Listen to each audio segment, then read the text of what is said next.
ఇద్దరు wife and husbands కొన్ని years పాటు దూరంగా ఉన్నారనుకోండి, ఆటోమేటిక్గా వాళ్ళకి డివోర్స్ అయిపోతాయా? అంటే అయిపోయినట్టేనా అన్నట్టు అంటూ ఉంటారు కదా. చాలా మంది ఏంటంటే నేను అబ్జర్వ్ చేసిన ఈ మధ్యలో తగ్గింది కానీ ముందు కొంచెం ఒక 4-5 ఇయర్స్ బ్యాక్ పోతే ఏంటంటే హస్బెండ్ ఇంకా వైఫ్ అంటే ఇష్టం ఉండదు, వదిలేసిపోయి ఎక్కడో బతికేస్తూ ఉంటాడు. వైఫ్ కూడా వచ్చేసి అమ్మ వాళ్ళ ఇంట్లో ఉంటుంది, ఇంకా హస్బెండ్ దగ్గరికి వెళ్ళదు.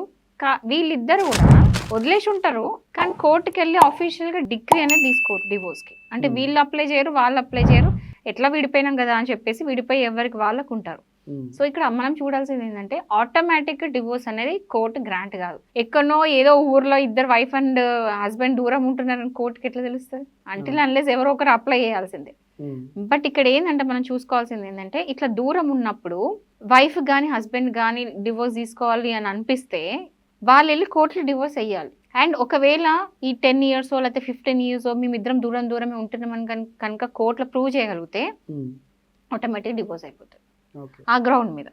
ఎందుకంటే యూజువల్ గా గ్రౌండ్ ఫర్ డివోర్స్ లో ఒక గ్రౌండ్ ఏంది డెసిషన్. 2 years దూరం ఉంటే ఇంకా డెసిషన్ కింద వచ్చేస్తుంది. సో ఇక్కడ కొంతమంది ఇంకొకటి సినారీ కూడా చూడాలి. ఏంటంటే కొంతమంది కోర్టుల కేసేస్తారు, అది 10 ఏళ్ళు 15 ఏళ్ళు కోర్టులో నడుస్తూనే ఉంటాయి ఆ కేసెస్. ఆ డివోర్స్ కేసులో లేకపోతే కస్టడీ కేసులో నడుస్తూనే ఉంటాయి.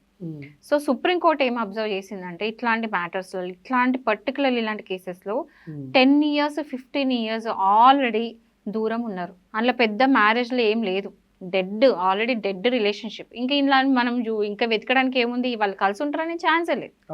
గమ్మున ఇక ఇచ్చేసేయండి డివోర్స్ డిగ్రీ, టైం వేస్ట్ ఇద్దరికి అని చెప్పేసి చెప్పింది. సో ఎవరైనా ఇట్లాంటి సిమిలర్ ఇన్సిడెంట్స్ ఉన్నాయి, సిమిలర్గా మీకు ఏమైనా ఎక్స్పీరియన్సెస్ ఉంటే ఈ సుప్రీంకోర్టు జడ్జ్మెంట్ బేస్ చేసుకొని మీరు కేసు వేసుకోవచ్చు.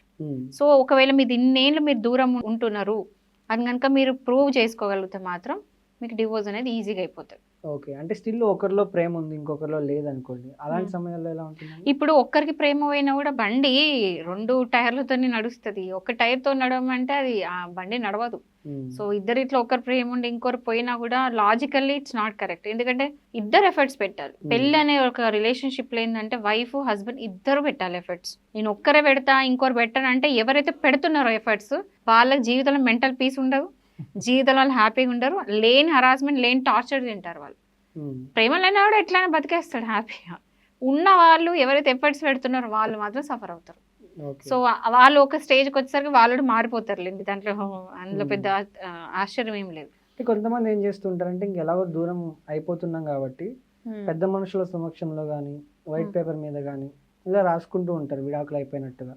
అవి చెల్లుతాయా అండి? చాలా మంది నాకు ఈ మధ్యలో కాల్స్ వస్తుంది, ఏమని అడుగుతున్నారంటే మేడం మేము ఊర్లో వైఫ్ అండ్ హస్బెండ్ మేము పెళ్లి చేసుకున్నాము ఇట్లా ఊర్లో, తర్వాత మా ఇద్దరు పడలేదు, మేము వెళ్ళి ఇట్లా ఏదో కాగితం రాసేసుకున్నాము విడిపోతున్నాను, అది దాని ఏదో విడాకుల పత్రం కూడా అన్నారు, దాని ఏదో వర్డ్ యూజ్ చేస్తాం.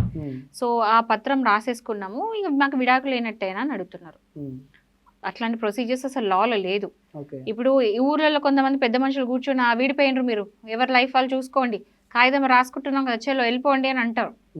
అయితే అది డైరెక్ట్గా ఆటోమేటిక్గా అదొక డిగ్రీ కాదు. రేపు పొద్దున వైఫ్ కానీ హస్బెండ్ కానీ మీ ఇంకా వైఫ్ నేను ఇంకా హస్బెండ్ అంటే అవునన్నట్టే, నిజం కూడా వాళ్ళు లీగల్గా వైఫ్ అన్నట్టే లీగల్గా హస్బెండ్ అన్నట్టేగా. ఎందుకంటే కోర్టు ద్వారా తీసుకోలేదు. ఇప్పుడు పిల్ల అనేది అందరు సమక్షంలో చేసుకొని దానికి సంబంధించిన ఫోటోలు లేకపోతే వెడ్డింగ్ కార్డ్స్ పూలదండలు మార్చుకున్న ఫోటోలు అన్నీ ఉంటాయి, దానికి పెళ్ళైనట్టు అది సాక్ష్యం. మరి విడిపోయినట్టు సాక్ష్యం ఏంటి? విడిపోయినట్టు సాక్ష్యం ఏంటంటే కోర్టులో తీసుకున్న డిగ్రీనే. ఊర్లో ఇట్లా పెద్ద మనుషుల ముందు పేపర్లు రాసుకునేటివి డిగ్రీలు కావు, అవి చెల్లవు. అవి అది ఒకటి తీసుకొచ్చి డాక్యుమెంట్ ప్రూఫ్ వేసి మేబీ మీరు డివోర్స్ అడగొచ్చు, కానీ లీగల్ గా మీరు ఇంకోటి వైఫ్ అండ్ హస్బెండ్ అన్నట్టే. అంటే ఇద్దరు ఇట్లా ఎవరైనా అబ్జెక్ట్ చేస్తేనే ప్రాబ్లం, ఇద్దరు అబ్జెక్ట్ చేయకపోతే ప్రాబ్లం లేదు, అసలు ఎలాంటి ప్రాబ్లం ఉండదు. బట్ వైఫ్ కానీ హస్బెండ్ కానీ ఒక 5 ఏళ్ళు లేకపోతే డౌన్ ద లైన్ ముందు పోయిన తర్వాత లేదు నాకు ఆస్తుల భాగం కావాలి, నాకు ఇంకేదో కావాలి, లేకపోతే నాకు ఆ భర్త నాకు తిరిగి కావాలంటే వేసుకోవచ్చు హ్యాపీగా కోర్టు. సో అట్లా బలైనట్టేగా. సో ఏమున్నా కూడా కోర్టు త్రూ తీసుకునే డివోర్స్లు, అట్లా పేపర్ మీద రాసుకునే డివోర్స్ అసలు కావు. Okay, thank you madam, thank you so much.